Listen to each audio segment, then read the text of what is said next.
सारे टेस्ट तो हमने अच्छी तरीके से कर लिए हैं, पर सारे टेस्ट के हिसाब से यही पता चलता है कि आपकी चारों की पत्नियां प्रेग्नेंट हो नहीं पाएंगी। डॉक्टर साहब, कोई तो उपाय होगा? हमने अपनी तरफ से पूरी कोशिश की है, पर कोई भी रिजल्ट पॉजिटिव नहीं दिख रहा है। मैं आपको दूसरे अस्पताल में रेफर कर देता हूँ, आप एक बार वहां पर चेकअप करवा लीजिए। Okay doctor.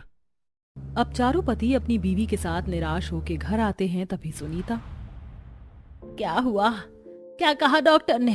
सब ठीक तो है ना? नहीं माँ, कुछ ठीक नहीं है। डॉक्टर ने इस बार भी यही कहा है कि हमारी पत्नियां माँ नहीं बन पाएंगी। सत्यानाश, पता नहीं ये करमजली कैसी किस्मत लेकर आई है अपनी, जो अपनी कोख से एक बच्चा भी पैदा नहीं कर पा रही है। अरे इतने अस्पताल में पैसे फूंक दिए, लेकिन फिर भी इन लोगों का कोई समाधान नहीं निकल पा रहा है। पता नहीं माँ, कहाँ से हमारे घर में बांझ भाभियां आ गई हैं। सुनीता की चारों बहू आंखों में आंसू लिए रोती रोती अपने कमरे में चली जाती हैं। तभी शाम को जब सुनीता बाजार से सब्जी लेकर घर आ रही होती है कि तभी पड़ोस की दामिनी, सुनीता, मैंने सुना है सुबह तेरे चारों बेटे अपनी अपनी पत्नियों को लेकर डॉक्टर के पास गए थे। क्या कहा डॉक्टर ने? बहू माँ बनेगी या नहीं? मैं क्या कहूँ दामिनी, मैं अपनी तरफ से तो पूरी कोशिश कर रही हूँ, पर फिर भी मेरी बहू गर्भवती नहीं हो पा रही है। अब तू कोशिश करना छोड़ दे सुनीता, मुझे तो लगता है तेरी चारों की चारों बहू बांझ है, बांझ। ठीक है, मैं बाद में बात करती हूँ। सुनीता सब्जी लेकर घर आती है, जहाँ सुनीता की चारों बहू में से एक बहू पानी देती है, दूसरी बहू उसके हाथ से सब्जी का थैला लेती है। वहीं सुनीता गुस्से में पानी का ग्लास सिया के मुंह पर फेंकती हुई कहती है, तुम चारों बहू की वजह से अब मुझे पड़ोस के लोग भी ताना मारना शुरू कर चुके हैं कि मेरी बहू गर्भवती नहीं हो रही है। माँ जी, इसमें हम चारों की क्या गलती है? हमने तो अपनी तरफ से पूरी कोशिश की है, डॉक्टर को भी दिखाया है, फिर भी हम माँ नहीं बन पा रही हैं। माँ जी, हमें भी दुख होता है कि हम माँ नहीं बन पा रही हैं। ये दुख सिर्फ आपके अकेले का नहीं है, हम चारों का भी है। ठीक है, तुम चारों से तो नहीं हो पाया, पर अब मैं खुद अपने छोटे बेटे की शादी करूंगी और देखना तुम्हारी देवरानी मेरा सपना जरूर पूरा करेगी। हाँ मम्मी, अब छोटे भैया की ही शादी करवानी होगी ताकि समाज में हमारी इज्जत बची रहे, जो इन चारों की वजह से खराब हो चुकी है। माँ जी, अब हमारी भी आखिरी उम्मीद हमारी देवरानी के पहले बच्चे से ही है, अब वही हम सबका सपना पूरा करेगी। अब जहाँ चारों जेठानी की उम्मीद देवरानी से थी, वहीं सुनीता भी अपने छोटे बेटे के लिए लड़की ढूंढ रही होती है। ऐसे ही कुछ दिन गुजरते हैं और एक दिन तरुण विदेश से अपनी पढ़ाई खत्म करके वहीं की एक एजेड लड़की शिखा से शादी करके अपने घर आता है। शिखा की उम्र करीबन 40 साल होती है, उसके सारे बाल सफेद और फेस पर रिंकल्स होते हैं। दरवाजे की डोरबेल सुनकर चारों बहू दरवाजा खोलती हैं। देवर जी, आपने शादी कर ली? वो भी अपने से इतनी ज्यादा उम्र की लड़की से, जिसके सर के बाल तक सफेद हैं। तभी वहां पर सुनीता, नायरा और रामलाल भी आते हैं। बेटा, तूने ये क्या किया? तूने तो इस बुढ़िया से शादी करके खानदान में हमारा नाम खराब कर दिया। भैया, आपको शादी करने के लिए लड़की नहीं मिली क्या, जो आप ये बूढ़ी औरत से शादी करके आए हैं? ये भगवान, मेरी तो आखिरी उम्मीद भी टूट गई। पिताजी, आप गलत समझ रहे हैं। शिखा के बाल कम उम्र में ही सफेद होने लगे हैं और हम दोनों की उम्र में भी बस 14 से 15 साल का ही फर्क है। इतना तो आजकल नॉर्मल है। जहाँ मैं 25 का हूँ, वहीं शिखा सिर्फ 40 की है। ये क्या बके जा रहे हो देवर जी? आप खुद सोचो, पड़ोस के लोग क्या बोलेंगे जिनकी 4-4 जेठानियां जवान है, उनके घर में बूढ़ी देवरानी आई है। अगर आप लोगों को मेरी उम्र से इतनी ही प्रॉब्लम है तो मैं तरुण को लेकर इस घर से चली जाती हूँ, इससे आप लोगों की बदनामी भी नहीं होगी। नहीं बहू, घर से जाने की कोई जरूरत नहीं है। अब इतनी मनमानी तुमने कर ही ली है तो अब घर के अंदर भी आ ही जाओ। जा बहू, आरती की थाली ले आ। कुछ देर बाद, आओ बहू, घर के अंदर आओ। जी माँ जी। अगले दिन सुबह शिखा रसोई में अपने कमर को पकड़कर, हे राम, कमर में तो बहुत तेज दर्द हो रहा है मेरी, फटाफट खाना बना लेती हूँ, फिर थोड़ी देर बिस्तर पर लेट जाऊंगी। बूढ़ी शिखा रसोई में कमर तोड़कर खाना बना रही होती है कि तभी वहां पर उसकी चारों जेठानियां आकर, रुकिए रुकिए देवरानी जी, हमारे लिए इतनी मेहनत करने की कोई जरूरत नहीं है, हम चारों अपना खाना खुद बना लेंगी। तभी वहां से गुजरती नायरा और सुनीता, छोटी बहू, मेरे लिए भी कुछ मत बनाना। छोटी भाभी, मैं भी नहीं खाऊंगी। ठीक है। अब शिखा दुखी होकर, परेशान होकर खाने की थाली लेकर अपने कमरे में जाती है, जहां उसका पति लैपटॉप पर काम कर रहा होता है। क्या हुआ शिखा, परेशान लग रही हो? मेरी उम्र सच में तुमसे बहुत ज्यादा है तरुण, शायद इस वजह से तुम्हारे परिवार वाले मुझे एक्सेप्ट नहीं कर रहे हैं। मैंने इतनी मेहनत से उनके लिए खाना बनाया और उन लोगों ने मेरा खाना खाने से साफ मना कर दिया। तुम चिंता मत करो शिखा, धीरे धीरे सब ठीक हो जाएगा। लाओ मैं खाता हूँ तुम्हारे हाथ का खाना। अब शिखा अपने ससुराल के बेरुखे बर्ताव से बहुत दुखी रहने लगी थी। तभी एक दिन चारों जेठानी अपने हाथों में गंदे कपड़े लाकर, देवरानी जी बहुत शौक है ना आपको घर के काम करने का, ये पकड़ो हमारे गंदे कपड़े, अब इन्हें बैठकर साफ करो। ये लो मेरे कपड़े भी धो देना। ठीक है लाइए मैं धो देती हूँ। अब शिखा सभी गंदे कपड़ों को धोकर छत पर सुखाने जाती है कि तभी छत पर पड़ोस की बिमला और सरला शिखा को देखकर, ये बिमला, ये सुनीता की छोटी बहू कुछ ज्यादा ही बुढ़िया नहीं लग रही? इसकी चारों जेठानियां तो बहुत जवान है, फिर इसकी देवरानी ये इतनी बुढ़िया क्यों है? पता नहीं सरला, इतनी बुढ़िया बहू लाने की क्या ही जरूरत थी। सुनीता के तो कर्म फूट गए, अब ये बुढ़िया तो और सुनीता को बच्चा नहीं दे पाएगी। तभी छत पर आती सुनीता ये सुनकर, सत्यानाश, तुझे बुढ़िया बहू को किसने कहा था छत पर आकर कपड़े सुखाने को? तुझे दिख नहीं रहा पड़ोस के लोग कैसे तरह तरह की बातें बना रहे हैं? नीचे चल यहाँ से, अभी के अभी चल। जी माँ जी। अब इसी तरह शिखा की शादी के 6 महीने गुजरते हैं और शिखा को तेज तेज उल्टियां आनी शुरू हो जाती हैं। क्या हुआ देवरानी जी, ये उल्टियां क्यों कर रही हैं? पेट में गैस बन गई है क्या? भाभी अगर गैस की शिकायत है तो अपनी उम्र के हिसाब से खाना खाया करो ना। ये गैस की उल्टियां नहीं है जेठानी जी, सुबह ही मैंने अपनी प्रेगनेंसी चेक की थी, मैं प्रेग्नेंट हूँ। क्या? तुम माँ बनने वाली हो? ऐसे कैसे हो सकता है? ज्यादा उम्र होने के बाद तो फीमेल की यूट्रस बहुत ज्यादा वीक हो जाती है, ऐसे में आप प्रेग्नेंट कैसे हो सकती हो? मैं थोड़ी ना झूठ बोल रही हूँ नायरा, ये देखो प्रेगनेंसी किट। तभी वहाँ आती सुनीता और रामलाल। क्या मेरी बूढ़ी बहू प्रेग्नेंट है? मतलब तुम चारों जेठानियों की ये बूढ़ी देवरानी का पहला बच्चा हमारे घर में आने वाला है? तू खड़ी क्यों है बहू? चल चल तू आराम कर ले और तुम चारों अपनी देवरानी के लिए ठंडे ठंडे फल काट कर ले आओ। चारों जेठानियां रसोई में फल काटती हैं। हमारी देवरानी प्रेग्नेंट है। मुझे ये जानकर बहुत खुशी हो रही है। आज से हम चारों अपनी बूढ़ी देवरानी का बहुत ख्याल रखेंगे। प्रेगनेंसी के कुछ समय बाद मेरी कमर, मुझसे तो चला भी नहीं जा रहा। देवरानी जी आप क्यों उठ रही हैं? आपकी वैसे भी उम्र बहुत ज्यादा है, आप आराम करिए, घर का काम आपकी चारों जवान जेठानियां कर लेंगी। हाँ, और आइए मैं आपके पैरों पर तेल की मालिश कर देती हूँ। अब निधि अपनी बूढ़ी देवरानी के पैर में तेल की मालिश करती है, वहीं बाकी जेठानियां मिलकर घर के सभी कामों को करती हैं। शाम को सुनीता अपनी गर्भवती बहू के बच्चों के लिए छोटे छोटे कपड़े लाती है। देख बहू, ये मैं अपने अंदाज से अपने घर में होने वाले पहले बच्चे के कपड़े लेकर आई हूँ, कैसे लग रहे हैं? माँ जी कपड़े बहुत अच्छे हैं। अब इसी तरह शिखा ज्यादा से ज्यादा आराम करती है और उसकी चारों जेठानियां अपनी बूढ़ी देवरानी की सेवा करती। कुछ महीने बाद शिखा को लेबर पेन स्टार्ट होता है और तरुण उसे अस्पताल लेकर जाता है, जहाँ शिखा एक राजकुमार से बेटे को जन्म देती है। आखिर मेरे भी घर में बच्चों की किलकानियां गूंजने लगी और आज मेरी भी घर में पहले वारिस का जन्म हुआ है और आज मेरा भी बुआ बनने का सपना पूरा हो गया। अगले दिन चारों जेठानी अपने देवरानी के बच्चे को खिलाती हुई, हमारी बूढ़ी देवरानी का पहला बच्चा कितना खूबसूरत है ना, काश हम चारों भी माँ बन पाती। ऐसी बातें बोलकर लक्ष्मी हमारा दिल मत दुखाओ, तुम जानती हो ना कि हम माँ नहीं बन सकती, पर कोई बात नहीं, अब मैं अपनी बूढ़ी देवरानी के पहले बच्चे को खिलाकर ही बहुत खुश हूँ। तभी वहां आती शिखा। आप लोग खुश हैं, ये बात जानकर मुझे बहुत खुशी हुई, पर अब मैं चाहती हूँ कि आप लोग भी इस खुशी को महसूस करें, इसलिए मैं अब अपने मल्टी स्पेशलिस्ट डॉक्टर से आपका इलाज करवाऊंगी। अब शिखा एक अच्छे डॉक्टर से अपनी चारों जेठानियों का इलाज करवाती है और कुछ महीनों बाद शिखा की चारों जवान जेठानियां भी पेट से होती हैं। बहू तू तो साक्षात लक्ष्मी निकली इस घर की। पहले तूने इस घर को वारिस दिया और साथ ही तूने अपनी 4 जवान जेठानियों की मदद करके उन्हें भी गर्भवती होने की खुशी दी। हाँ माँ जी आप सही कह रही, हमारी देवरानी ने हमारे लिए बहुत कुछ किया, हम चारों मिलकर आपका तहे दिल से शुक्रिया अदा करते हैं। इस दिन के बाद से शिखा को उसके परिवार वाले खुशी खुशी अपना लेते हैं, साथ ही उसकी जेठानियां भी अब अपने बच्चों के साथ खुशहाल जिंदगी बिताने लगती हैं। जॉब करने वाली देवरानी, हाउसवाइफ जेठानी। अब देवर जी ने भी कह दिया है कि वो लव मैरिज करेंगे। अब जल्द से जल्द उनकी शादी हो जाए और घर में मेरी देवरानी आ जाए ताकि उसके साथ मिल बांट कर मैं घर का काम कर पाऊं। अब कुछ दिनों बाद दीपा के देवर की शादी उसके मनपसंद लड़की चांदनी के साथ हो जाती है।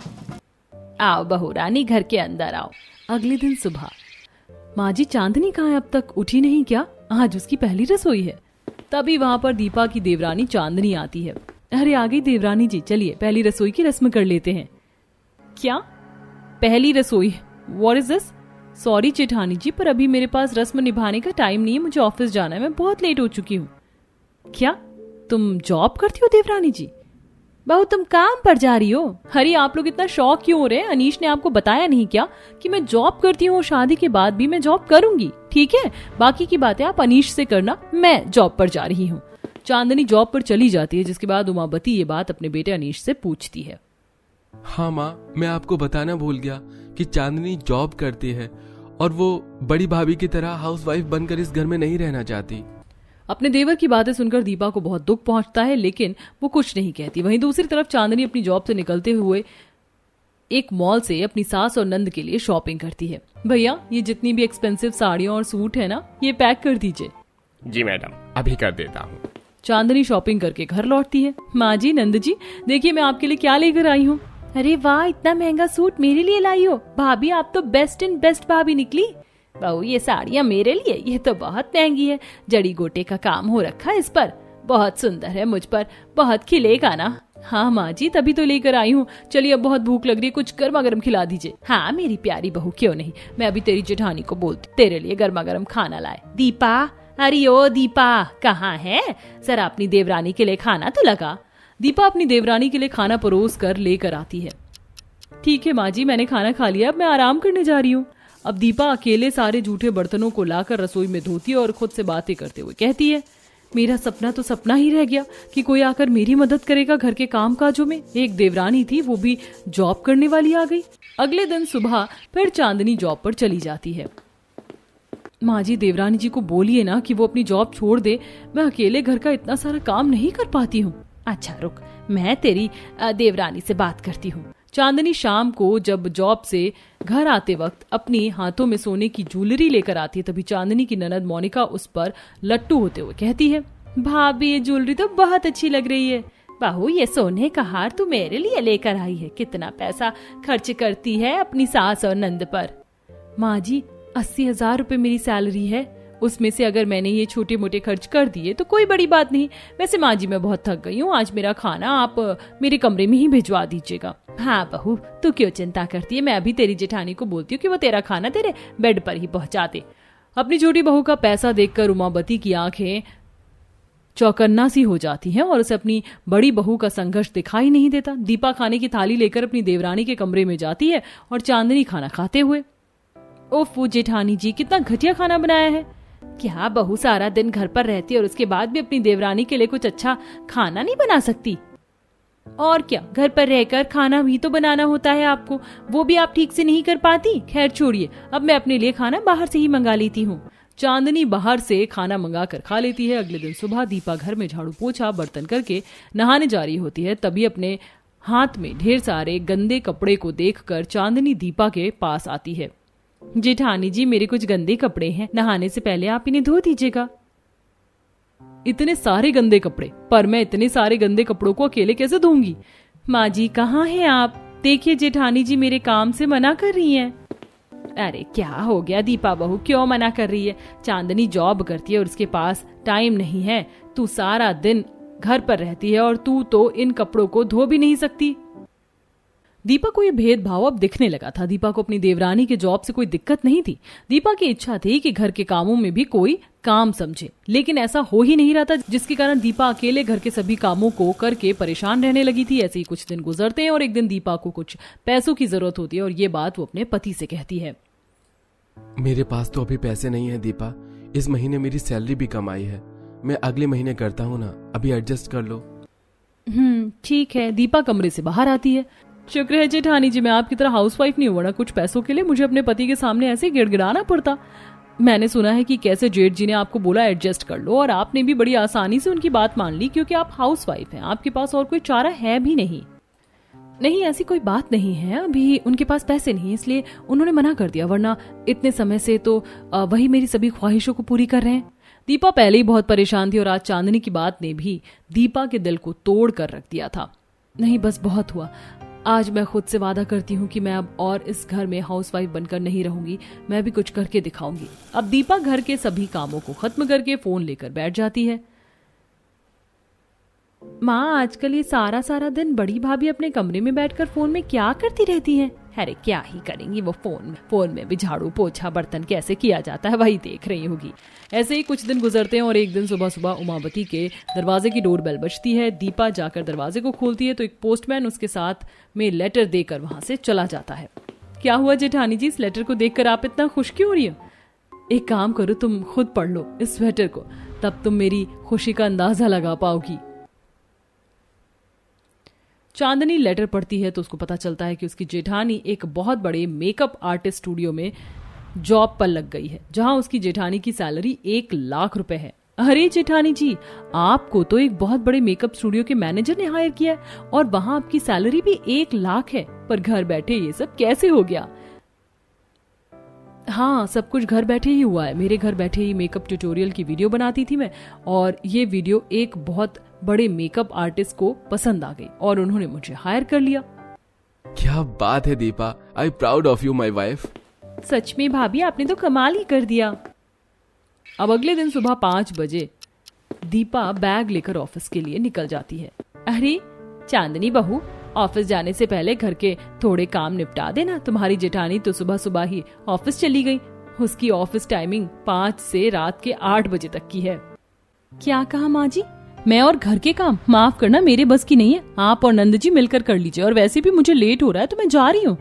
अब चांदनी पर्स लेकर ऑफिस चली जाती है। अब अकेले ही उमावती और मोनिका घर के सभी कामों को निपटा रही होती हैं।